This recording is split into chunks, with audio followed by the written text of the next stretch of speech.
They have served the nation and humanity well. How about us?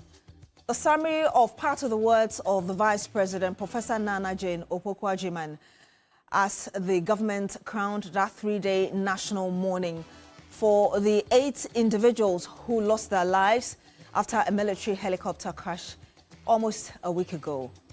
But after the funerals have been held and the tears are wiped, critical questions still remain. How was that helicopter that took those prominent 8 individuals assessed? Who authorized it?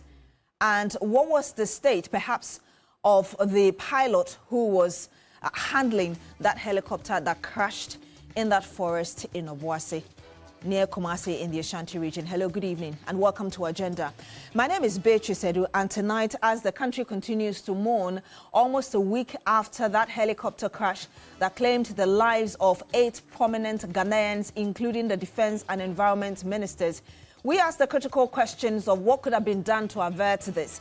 And even as investigations begin, what needs to be looked at and who needs to be held accountable for what happened.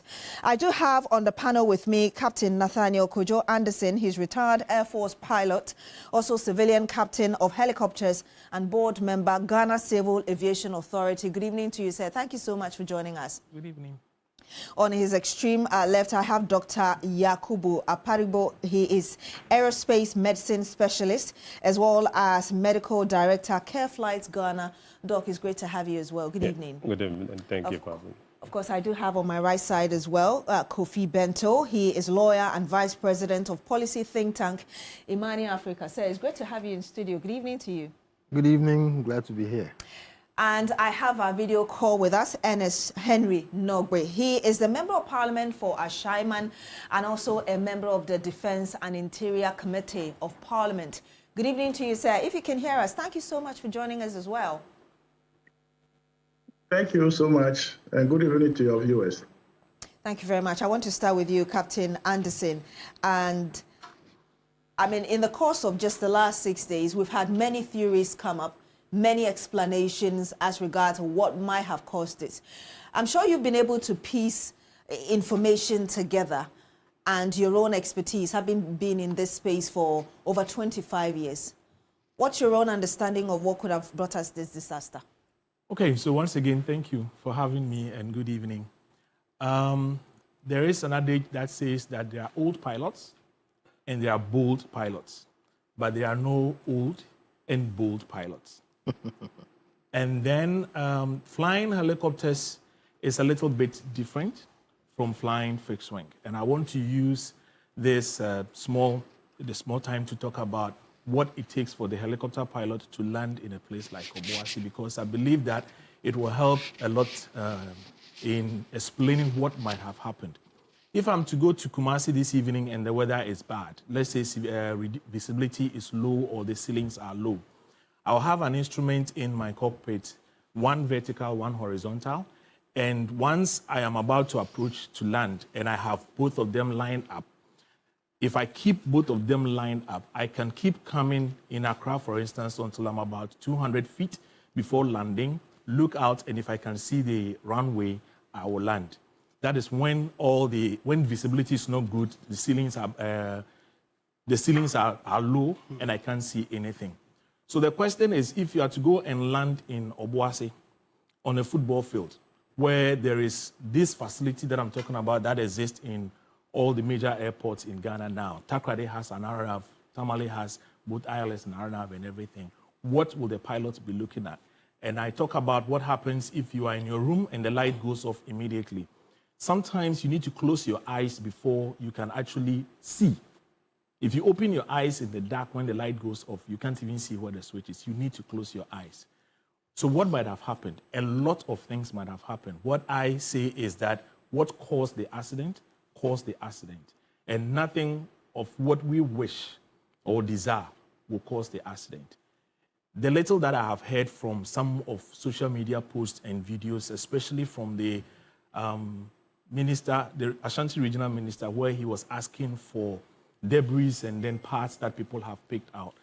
What I feel is that the debris scattered over a wide area.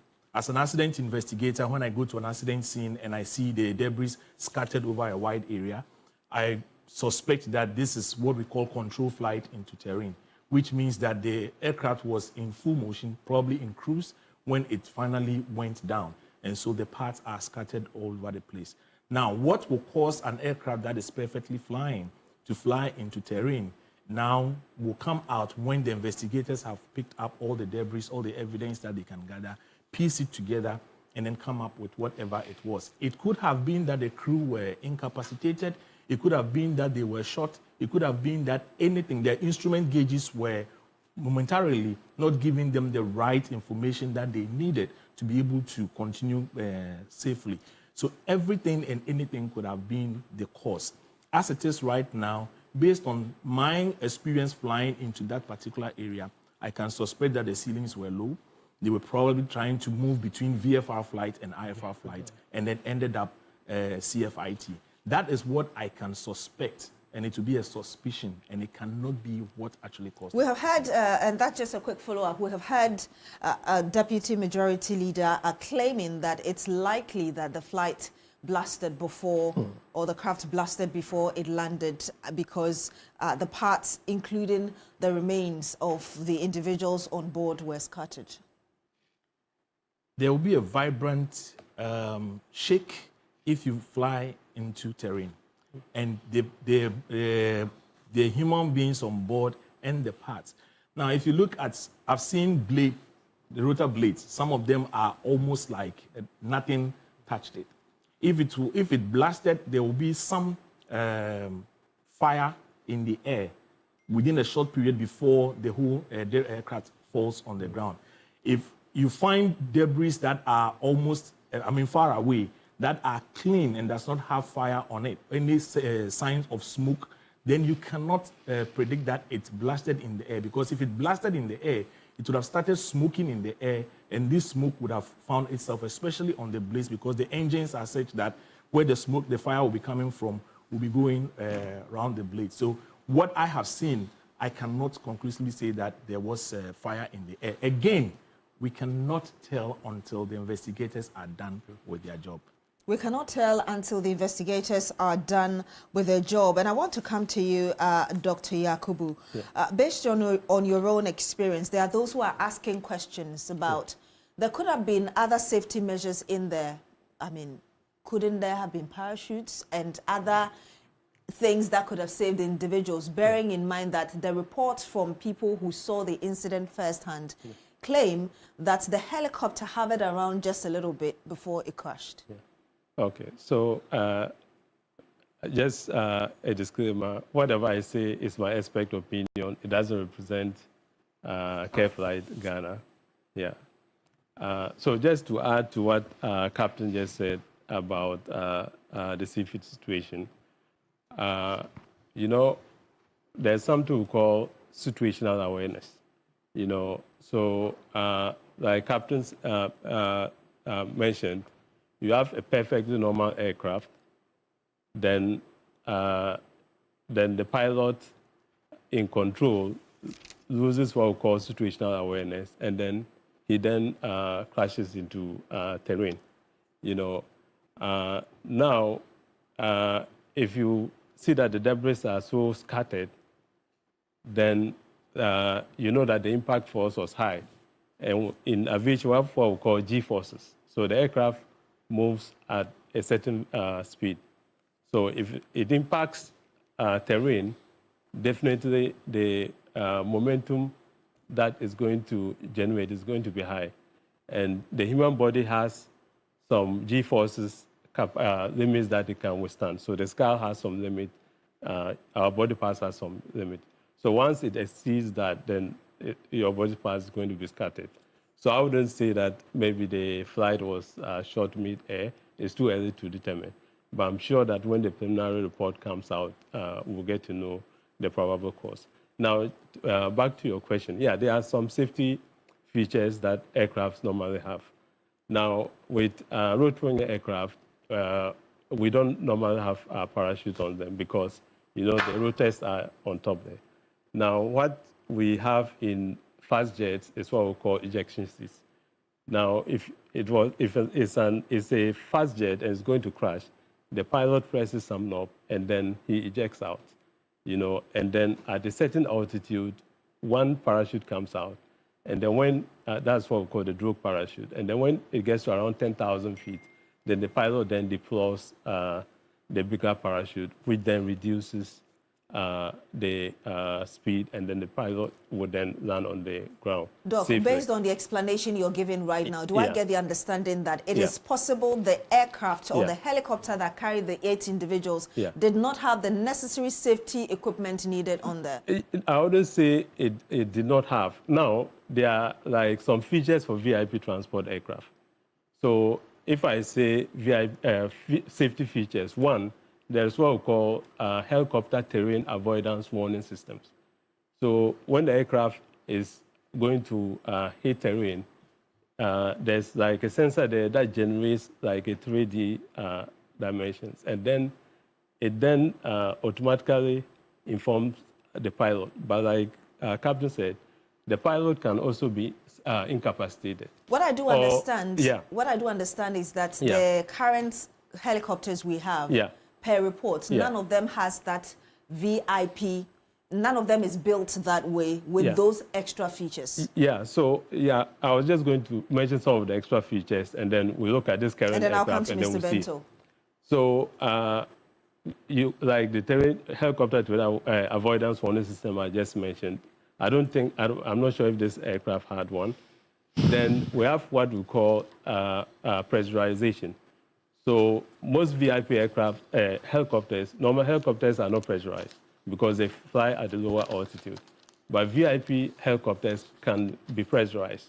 So like he mentioned, if like there are clouds that are lower, then the aircraft can fly up, to avoid the clouds, So this aircraft, I don't think had that kind of... So we failed to protect such important people going on such a trip by not giving them the right helicopter. So I wouldn't say, because that's what the Air Force has. So I'm sure during the discussion, we'll look at the way forward for the Air Force. But that is the current asset of Ghana's Air Force. I think we have about, we have the Z9 and then the Mi-17, which is a Russian built helicopter. These are what we have currently, Mr. And I'll come back to you, sir. Mr. Bento, I want to get your own. I mean, you come from a policy think tank area, and I don't know what you make of the fact that it's almost 1 week already. We haven't heard any word from the Air Force, bearing in mind as well that per the military's own emergency responses, which I believe is also a standard by the Ghana Civil Aviation Authority.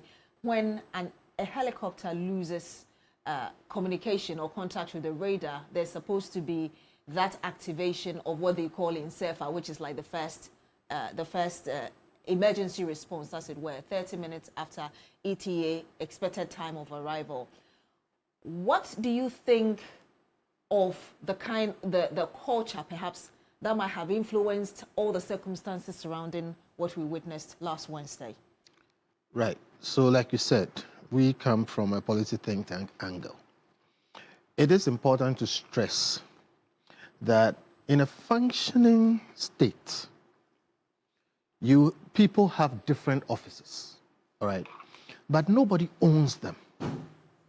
And the people who are selected, elected, appointed to these offices owe it to the rest of us to act in our best interest. And therefore, it is not subjective to what they want, what they like, and how they feel. When you bring it into aviation, this is where we come in. In Ghana, you have mostly commercial airlines, the big ones flying back and forth, going, even the local ones. And then the next, I think, will be the military, flying back and forth, that kind of thing. And then a few private, planes here and there. Now, what they do will not bother the average Ghanaian, but bothers we in the policy space. Why? Because even though we don't know what they do on a day-to-day basis, once a while, they will severely impact citizens. If somebody's doing something which will severely impact citizens at a point, it is important for the people in the system to know what is going on, what rules they are playing by, and how they are organizing themselves to at least minimize, if not eliminate, their impact on citizens. Let me give you an example. We were here in this country at a point. An aircraft shot the runway. It overshot the runway, went onto the street, hit cars, and killed people.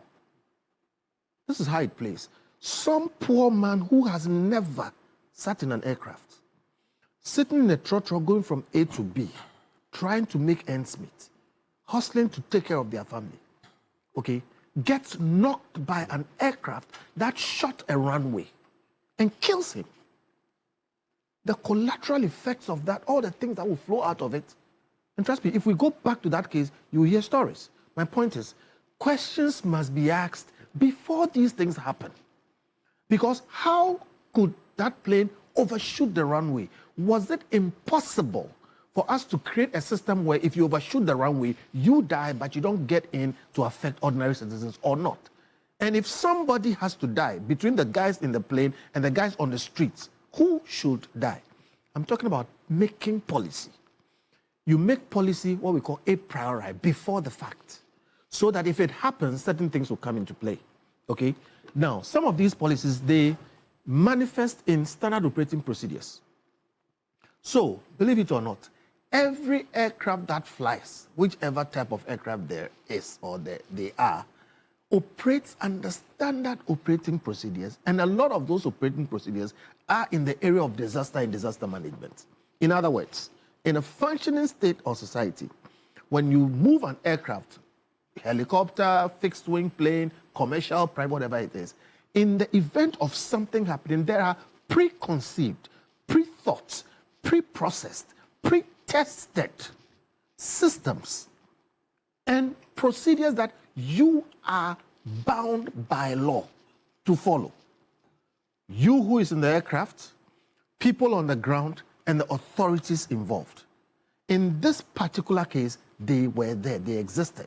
Question is, did we choose? And I'm saying choose because, you know, it shouldn't be a matter of choice. But if, for instance, this is the military, let's talk about the military. The military is not subject to civilian authority.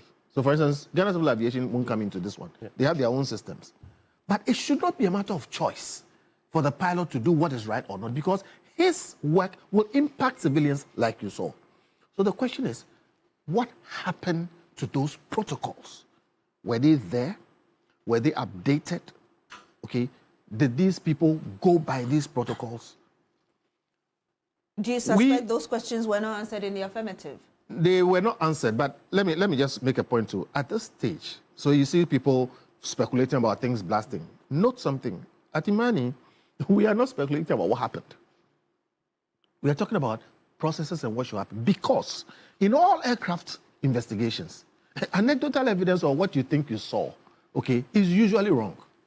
By the time the real stuff comes out, they analyze the black boxes and the physics of it, you'll be hearing G-forces, etc. You will get a totally different story. So we are not going there at all. It is sad and unfortunate that higher-ups and people who should know better are speculating on whether there was a blast or not. The captain here has told you that, please leave that alone. Let them do that. But then what we can talk about is, what were the processes? Were they observed? What happened? And the question you asked is where I was going to. Whether or not. There are things that are matters of fact. You see them. We saw people go into that space. So we know that the area was not secured. We saw people take aircraft parts off the space.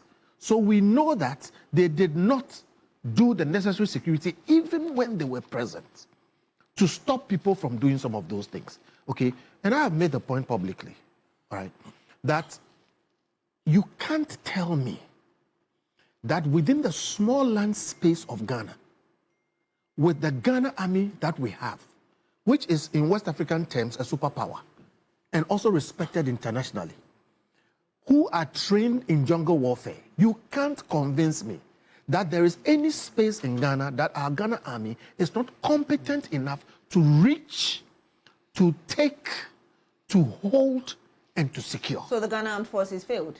I didn't say so. I said I wouldn't be convinced. It's possible. In fact, let me tell you, some army people have been speaking to us. And some of them are saying, please, we don't have those things. But I'm telling you, from where I sit, I think it's possible. The question is, what is possible? It is possible for the Ghana Army to take every space of Ghana, hold it and secure it. The question is, were they asked to do it? What were the protocols? Was it the politicians in charge, or the aircraft people in charge, or the army people in charge? If it was the army people in charge, was it the Air Force that was in charge? Was it the crash investigation team that was in charge? Or was it, what was going on? We want to find out, do we have the processes? Were they activated?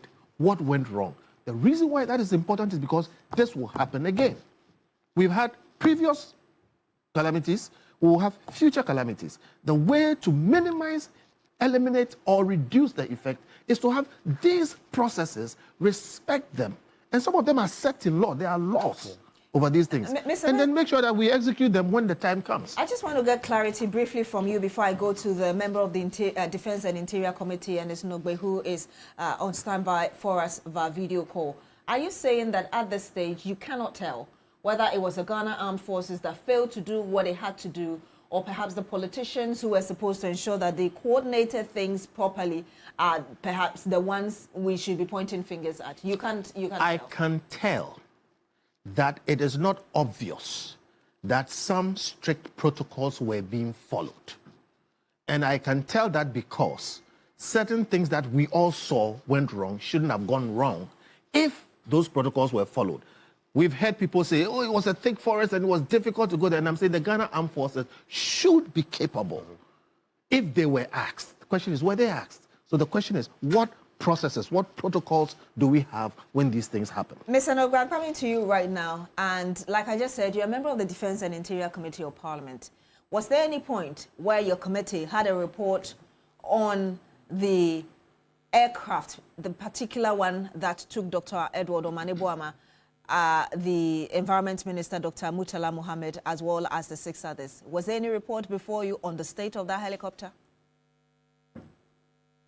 Thank you very much. And once again, good evening to your viewers and good evening to the panelists at the studio.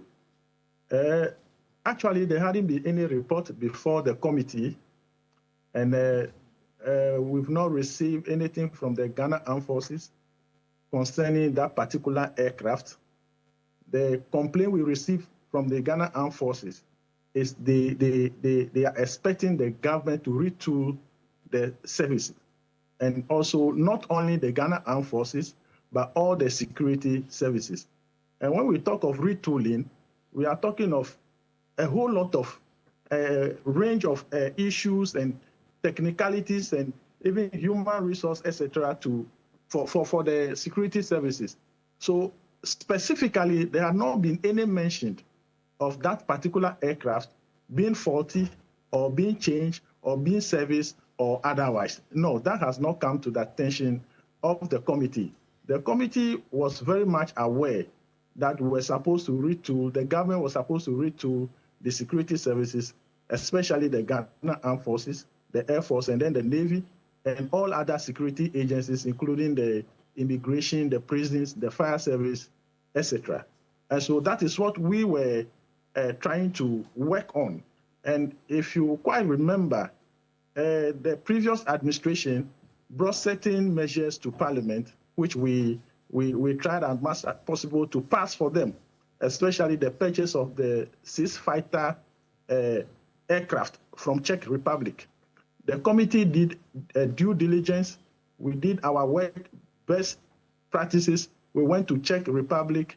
Some of the members went to Czech Republic to inspect the aircraft.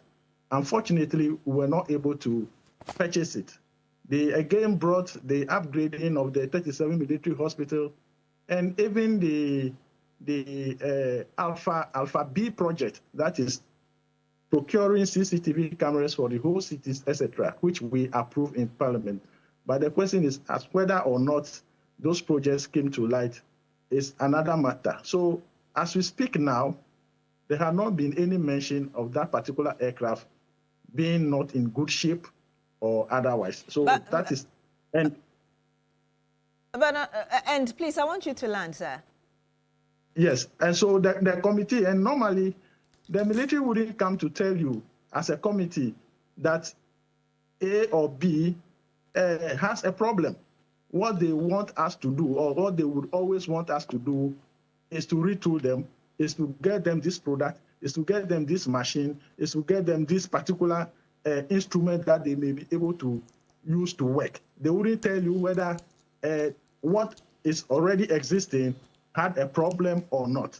All we know is that we needed to retool the Ghana Armed Forces and all other security services. I'm glad you talk about the fact that you knew that the Ghana Armed Forces needed a retooling. Having made that point, did you know how often those helicopters that obviously needed to be changed, because you're admitting that they were not in good shape, did you know how often they were serviced as a member of the Defense and Interior Committee? Well, to the best of our knowledge, yes, they were serviced, and we were told, as and when, you know, you cannot be flying an aircraft without servicing it. Even they themselves, the military, the Ghana Armed Forces or the Air Force, in fact, it's their officers who are flying those aircrafts. So there's no way they could even fly those aircrafts without servicing them. So to the best of our knowledge, yes, they were in good shape to fly. What was not in good shape to fly, which I alluded yesterday on your sister station, was those that were purchased for the police from South Africa. Those ones, a question was posed to me yesterday concerning those aircraft, whether or not they could have used those aircrafts instead of the one that was used and that had the accident. And I said those aircraft, the 3 aircrafts, were not in good shape. They were not in good shape. There was no way they would be able to use them as we speak now. So to the best of our ability as a committee, yes, whatever aircraft they used, the Z9 that they used just recently was in a good shape. Otherwise, they wouldn't have used it. How worried? And I'll come back to Captain Anderson very shortly. But let me ask you this: how worried were you when you had the information that the Defense Minister and the Environment Minister will be traveling using a helicopter? Of course, it's one of the 4 that was procured, I believe, in 2015, following that loan from China with the GMPC, Ghana Gas, and the rest. How worried were you that they were going to use that helicopter? Did you get any information about it, especially knowing that there was another helicopter, which we understand with the registration number 9G-AFW, which has had serious emergency issues even in the last 2 weeks, with the latest one being on Monday? Well, actually, because we are on research, we were not as a committee, and personally, I wasn't aware that there would be any travel of that particular helicopter or aircraft, because as a committee, we normally also travel with those aircraft, these choppers and those helicopters. We went to Tamale, we were going to Boku with it, we came back, we went to Kumasi on 2 occasions with it, and we came back successfully. Yes, there are so many aircraft. I think they have about 4 or more aircraft over there, but this particular one and this particular incident, we were not aware that there would be any trouble. And if you listen to Honorable Mutaka very well, you would realize that even the Defense Minister was against the Interior Minister using a helicopter or using that particular helicopter to travel. If you listen to Honorable Mutaka very well. But unfortunately, the day he used it, because of the exigencies of the program, they had to use it. That is what happened. And so I don't think there's anything, unless we will have to wait for the investigators to come out with their results, so that we'll be able to determine exactly what might have gone wrong for the aircraft to have that particular accident and 8 people losing their lives. So let's wait until the investigation comes. We will not be able to tell exactly whether it is the fault of the pilot, whether it is the aircraft that is not in good condition, whether it is bad weather, whatever the case may be, whether it is a blast in the atmosphere or in the air, whatever the case may be. I think eventually the result may come out, and we all know. Well, certainly, we may have to wait. As of now, like I said, the Air Force is silent. We don't even have information as to why it took the Air Force over an hour to activate per report what was supposed to have been activated in 30 minutes when the time of arrival wasn't achieved, as it were. But let me ask you this last question before I come to Captain Anderson, because I realize he wants to come in, and then I'll get the view of the rest of the panel. Would you admit that as a Defense and Interior Committee of Parliament with an oversight responsibility, perhaps you failed also at pushing for at least one good helicopter for the military, whilst you considered the overall retooling of the Ghana Armed Forces? Listening to me, I said in my initial comment that they brought even 6 fighter jets, the purchase of 6 fighter jets from Czech Republic to the committee. We worked on it assiduously, value for money, etc. Even some committee members had to travel as far as Czech Republic. So I'm talking about pushing to get results, not effort. Pushing to get results, Mr. Nogbe. So you just let me make my point. They went as far as to Czech Republic to check and to inspect this aircraft. But the government of the day, for whatever reason, did not complete the procurement processes. Yes, we in the minority at that time, we can shout. The government is the spending officer.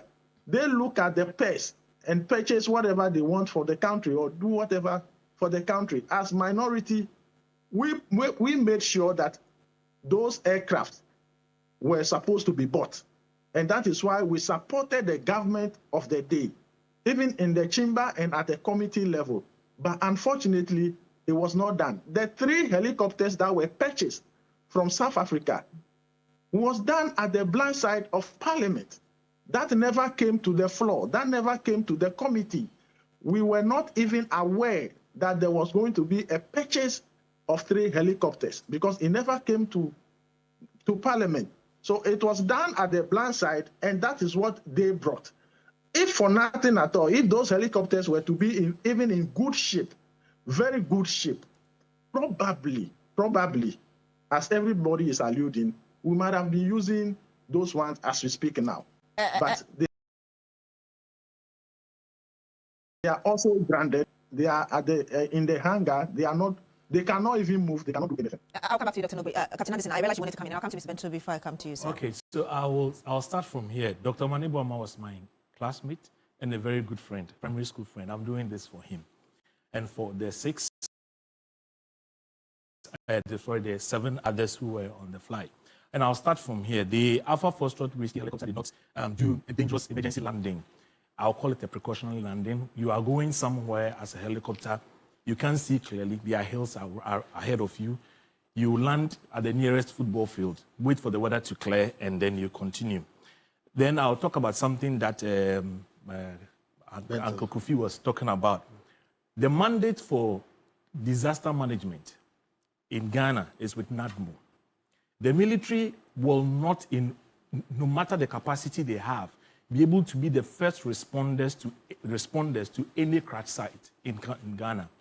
What we have to push is for our NADMO to be well equipped and well trained, so that they are not just seen as people who come in when there are floods, but people who come in when there are such disasters as well. But there's a military aspect to it, and the military tends to. They have to be allowed in. So what I'm saying is that the first responders, because if you are flying from here to Tamale or flying from here to Kumasi, and you come down anywhere in between, the first people that will come there, that should be able to protect lives and property, including, even though the mandate of the military and the police is lives and property. So NADMO has, we all, as a country, for policy, will have to improve the capacity of NADMO to be able to take care of some of these issues, so that when the military finally come in, after an hour or more, because mobilizing them will never take less than 30 minutes to mobilize them across the country. Then the next one that I want to talk about, because I know it has happened, military versus civil aircraft, and then the emergency locator beacons that are put on these aircraft. I will say that it is a little bit tricky for a military aircraft to have an emergency locator beacon that is seen by the civil world. And so I heard about having, would have gotten in CFIT from Spain and everything. On a military aircraft, it will be tricky that somebody in Spain gets to see a military aircraft that has gone down anywhere in the world. So it might not have been a feature on a fully spec military aircraft. But there must be the military, corresponding system. Yeah. That becomes a different story. Yes. But then when we now talk about the recovery or the announcement phase, in any case, within the armed forces system, what I know is that the trigger will be there. Within 5 minutes or 10 minutes, the trigger will be there. You and I will not be privy as to when that trigger will start. For you to think that it took an hour before they will know when it happened. But will they go on air and announce it? No. The military is not expected to do that. And I wasn't expecting the military to be the first to announce that one of the But what about almost 1 week to time? Almost 1 week to this incident, we haven't heard anything. At least update us on, yes, we know the forensic... Again, yes. because there are civilians on board, and I'm not speaking for the military at this point, and I'm not going to talk about what they are supposed to do and what they can't do. There is definitely a reason why they have not been able to come up with what we are expecting. Then the last one was the first question you asked, an interesting one. Don't plan to move out of a moving vehicle when you think that it's going to have an accident. And so don't jump out of a moving vehicle if you think it's going to have an accident. So nobody should think of one if you are in a helicopter. The speed at which it is moving, you cannot jump out. So parachute or anything in an aircraft, even when we're flying offshore, if an aircraft ditches in the sea, you wait for all movement to cease before you try to get out. When you're on a commercial aircraft, when they land, they tell you, wait until the captain puts off the seatbelt sign before you try to even unbuckle your seatbelt. So in an emergency, so the argument about the parachute is around when we understand the aircraft was hovering, just around a little bit before it landed. So the first statement that I made was, you are going to land at a place where I have landed in Obuasi, Adansi area before. You have 2 hills before the village.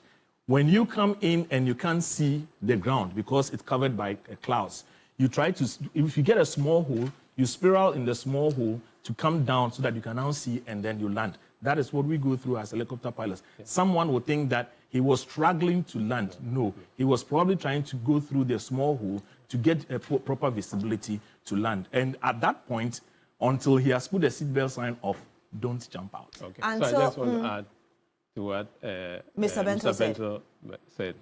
I understand where he's coming from. So first, internationally, in the UK or in the US, when air disasters this way happens, the accident scene is considered a crime scene and it's coded. And then the coroner is the one that is in charge. Either the coroner or what we call the prosecutor fiscal. They take charge of the crime scene. Now, as Captain mentioned, Ghana here, NADMO is the body that is mandated to respond in disasters like this. But NADMO doesn't have the capacity. They don't have air access. They don't have naval access. So like Bento said, when things like this happen, the Air Force is supposed to respond during the search and rescue mission. We didn't see that. We didn't see any Ghana Air Force aircraft going to help in this, the search and rescue. I'll come back to you, Mr. Bento. Surely, please note down your thoughts.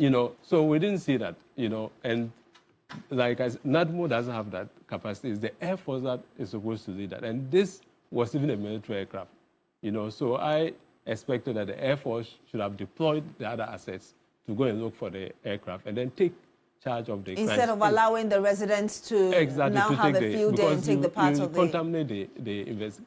And then I want to add just one last point before you move on. The Honorable Minister mentioned that the last time they were going to purchase the aircraft, and then they went to Czech Republic. I think that we need to change the way we do things.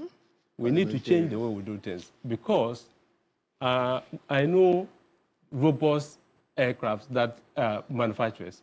The Sikorsky is one of the good aircraft. It's manufactured by Lockheed Martin. We have Augustus, which is now Leonardo. It's now the Leonardo company. We have this French, now Airbus also manufactures very good aircraft, you know. So these are tried and tested manufacturers. Do you get it? So if you are going to purchase aircraft, why do you go to Czech Republic? No, okay. I'll come back to you, sir. Yeah, Let me make his so point, you yes. go, and then the police helicopters that were purchased in South Africa, you are going to a third party to purchase those aircraft instead of going straight to the manufacturer. So that was a wrong move? Yeah, I think that was the wrong move. And that's why those helicopters cannot fly, because you cannot hold anyone responsible. But if you had gone to the manufacturer and they cannot fly, you go back there.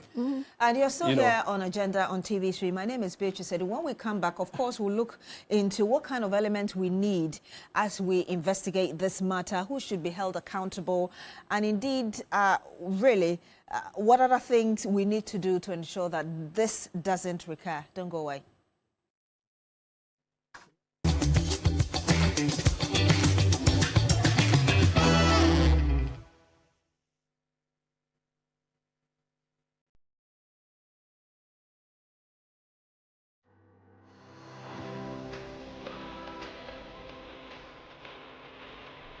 At Academic City, we are not just students. We are problem solvers, innovators, and future-ready leaders.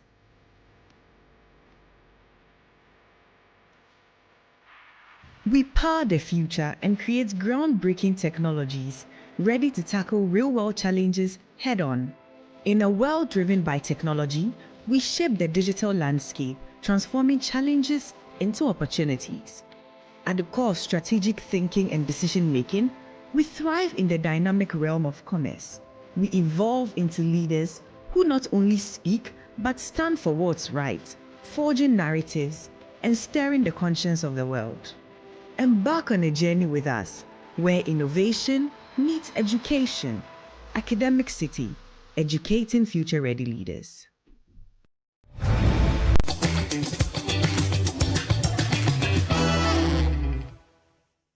And you're still here on Agenda on TV3. My name is Beatrice Adu, and tonight we're, of course, looking into retooling of the Ghana Air Force and what needs to be done following that accident that claimed the lives of 8 prominent Ghanaians. And I do have on the panel with me Kofi Bento, his lawyer, Vice President Imani Africa, Ernest Nogbe, who is the Member of Parliament for Asharman, as well as member of the Defence and Interior Committee of Parliament. Of course, I do have 2 aviation experts in studio as well with me.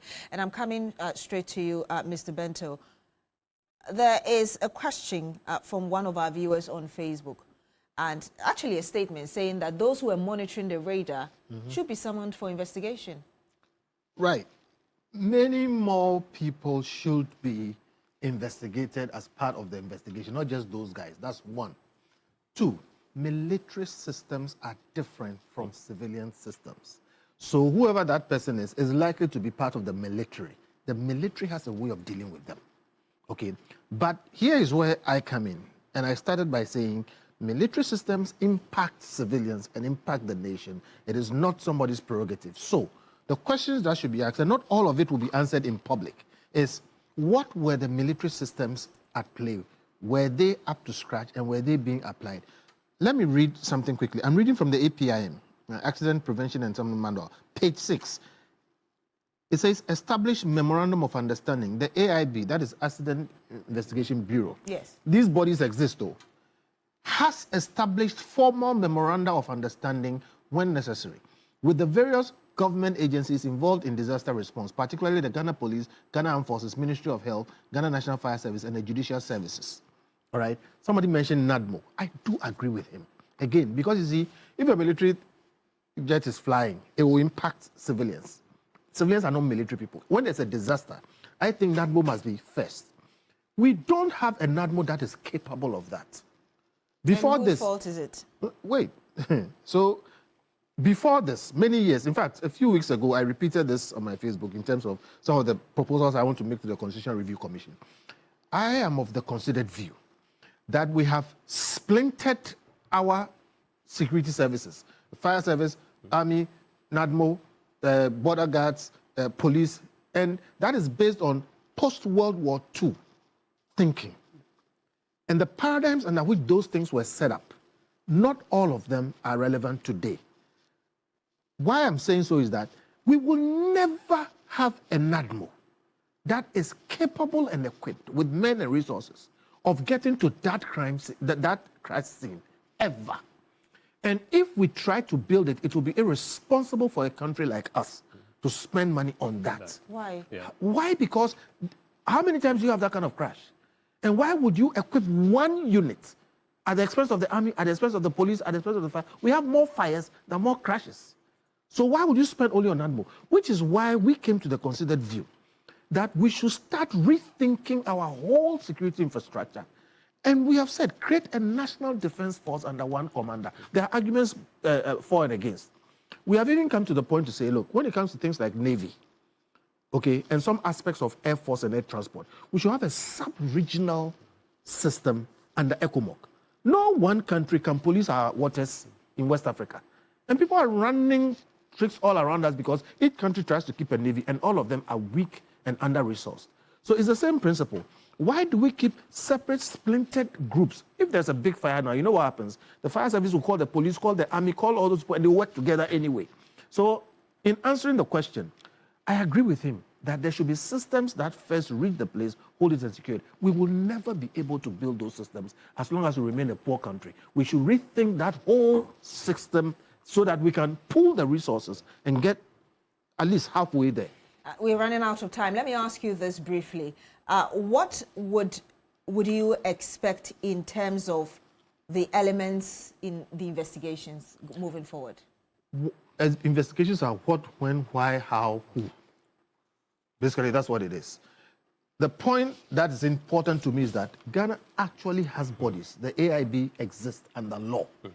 There's an LI, there's an act, a law that sets it up as a body corporate. And again, this is a military situation, but we still, the Defense Committee in Parliament can ask, find out, and confirm if we have the proper updated protocols for situations like this and whether they work, and find out who did or did not do their job. And I'll come back to you. And of course, Dr. Nogbe will get the opportunity to answer that question. But I'm coming to you now, Captain Anderson. There are questions about the military or the Air Force investigating itself. And you heard Mr. Bento there talk about the AIB, which we have in Ghana as well. Where do you stand on the Air Force investigating itself, aside from doing it for administrative purposes? Across the world, all armed forces have their own investigators within. All accidents within are investigated within. If an external body has an interest, they can probably apply to the armed forces. Based on the existing protocols, they can be invited to be part of the investigation. During the main investigation, I know that the Air Force does rely on other sources if they need be to be part of the investigation. So the investigation will be led by the Air Force, and they will ask for other parties to be part of it if it becomes necessary. The question is that Air Force could be covering up for itself if it is the one leading to investigate its own accident, as it were.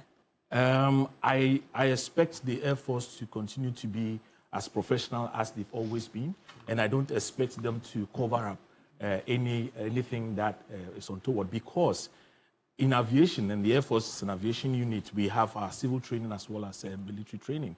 We investigate accidents to prevent them from happening again. And I don't think the Air Force commander wants to have another accident on his hands. So I don't see how he will try to hide anything that is untoward. Of course, we may not like some of the things that will come out because people have already concluded on what actually happened. And so that is where we might think that they are trying to cover up, but I don't expect a cover up. Dr. Yakubu. Yeah. So all over the world, like Ivida said, military accidents are investigated by the military. And in Ghana, the AIB law, the law that sets us up, doesn't include the military. Military operations are different. Now, in civil accidents, why normally we want an independent body to investigate is that insurance is involved. And the insurance will not pay if you don't have an impartial, independent investigative body. So that is why normally the NTSB of the US or the AIB normal will take over the investigations. And then I want to add about the disaster response. Now, I don't think in Ghana, NADMO can spearhead such an exercise. You see, in the US, NADMO is like FEMA. FEMA is an equivalent of NADMO. When there's an aircraft accident in the US, FEMA doesn't get involved. FEMA is involved with like natural disasters. Yes, floods, like happened in Texas recently. Exactly, that's what FEMA is involved in. But this kind of operation, I think we need to have like a multi-agency approach. Yeah. And not just the Air Force, but the Navy, Air Force, and the Army, police, fire service, all must come together. A combined effort. Yeah. Yeah, you cannot leave this to NADMO. There's no way NADMO can handle this. We can't do that. Do I have a final word? Yes, you have a final word. I want to come to you, Dr. Nogbe, because Mr. Bento asked you some questions. What should we expect from the Defense and Interior Committee of Parliament in the midst of the investigations and moving forward? Thank you once again. Yes, before I come to that question, I want to address this matter of NADMO. The fact still remains that NADMO is the National Disaster Management Organization of this country. Every disaster that happens, we have two forms of disasters, the natural disaster and then the artificial disaster, like what happens recently. Natural disasters are the relief, etc. NADMO is to coordinate the activities of all those response units, the military, etc. That is why formally we were calling them, we were calling the head of NADMO the coordinator. He has to coordinate the activity. So the NADMO is critical and important when it comes to, emergency response at this point. And that is all the more reason why in the previous administration, Dr. Kofi Portufe, who was the NADMO coordinator, was trying to buy a helicopter for NADMO. So the head office of NADMO that was built, there's a hangar built on top of that head office for helicopter, just for emergency response. We passed the NADMO Act in 2016, in which 3% of the total revenue of Ghana is supposed to go to NADMO. Whether or not that is being done as we speak now is another matter. NADMO is very critical when it comes to disasters in this country. We cannot underplay the role of NADMO. Just that it's just unfortunate that we are not seeing NADMO in the light that we have to see. And that is why when Kofi Bento spoke about why do we have to spend on NADMO, how many times these things happen. That is why Ghanaians also think that, why there's no war in Ghana, nobody is fighting, the military is not fighting, why should we be spending money to buying equipment, etc. for them? But they forget, and we all forget, that they need to protect us. If there's any extremism, external extremism in this country now, the first point of call will be the immigration at the borders.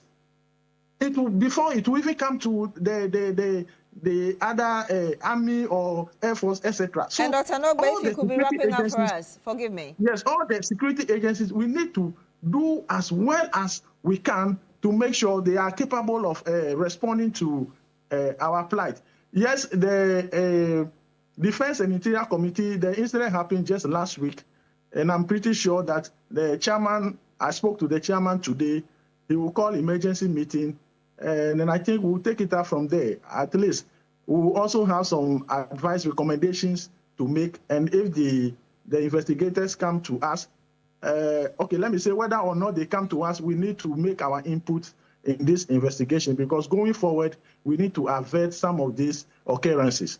Mr. Bento, your final words in like 30 seconds. And we in the policy space worry about whether we as a country are serious about disaster, recovery. We had Malcolm disaster, one building collapsed. We were struggling. We had people from Israel come to help us. We had May 9th in Circle. Circle is in the center of Accra. Our security services were absent.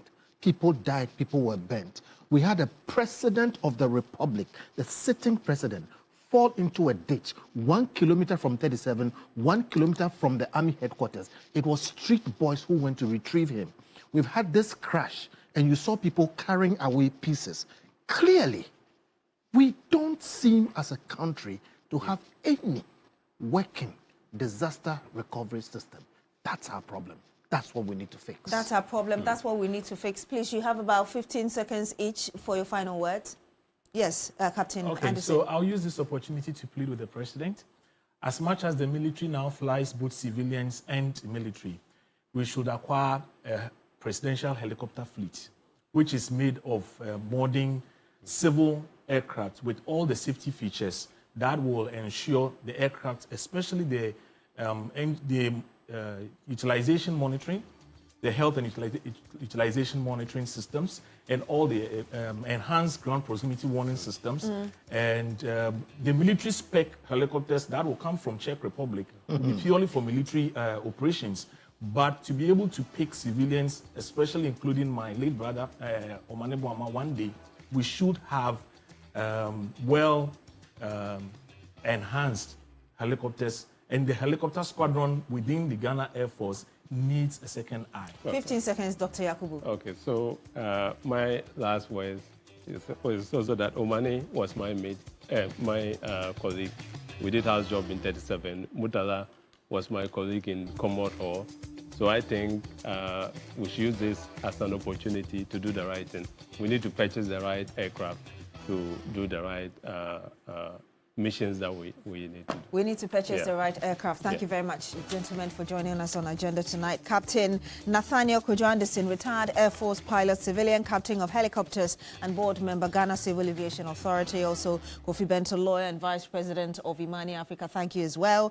Dr. Yakubu Akparibo, Aerospace medicine specialist and medical director, Care Flight Ghana. And of course, we've had with us as well the member of the Defense and Interior Committee of Parliament, Dr. Ernest Henry Nogbe. He's also the MP for Ashaiman. My name is Beatrice Adu. Thank you so much for joining us on Agenda tonight. Join us again next week. Have a good evening.